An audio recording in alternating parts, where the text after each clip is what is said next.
बच्चों वाली हरकतें करती रहती हैं, कभी मरियम को अर्तुगल बना देती हैं।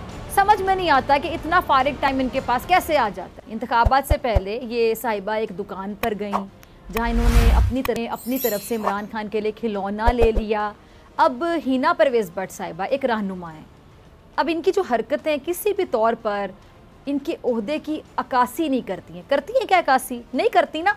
हिना साहिबा ये जो आप रोंदी पता नहीं क्या बातें कर रही थी, हालांकि जो रोंदी है ना ये ज़िमनी इलेक्शन में भी नून लीग ने मारी है लेकिन कामयाबी नहीं मिल सकी।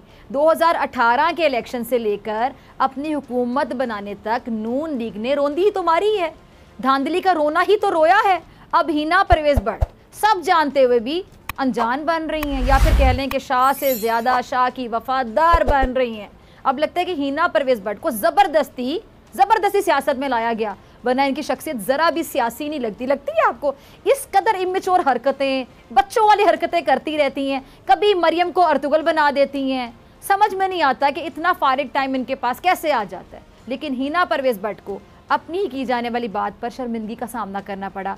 बाद में फिर यू टर्न लेकर ये ट्वीट लिखना पड़ी। ज़रा सुनिएगा, स्क्रीन पे चला भी दीजिएगा। टीम लिखती है कि जी मैं पीटीआई की क़यादत और कारकुनान को जीत पर मुबारकबाद पेश करती हूँ। हार जीत तो ज़िंदगी का हिस्सा है, लीगी कारकुनों को मायूस नहीं होना चाहिए। इंशाल्लाह शेर बाउंस बैक करेगा, शेर इंशाल्लाह जल्द एक बारी फिर इसके बाद सोशल मीडिया पर और अपने हरीफों की तरफ से भी हिना परवेज़ भट्ट को शदीद तनकीद का निशाना बनाया गया। अच्छा, फ़याज़ुल हसन चौहान उन्होंने भी हिना साहिबा पर तंज करते हुए ट्वीट किया, ज़रा वो भी सुन लीजिएगा क्या लिखते हैं चौहान साहब।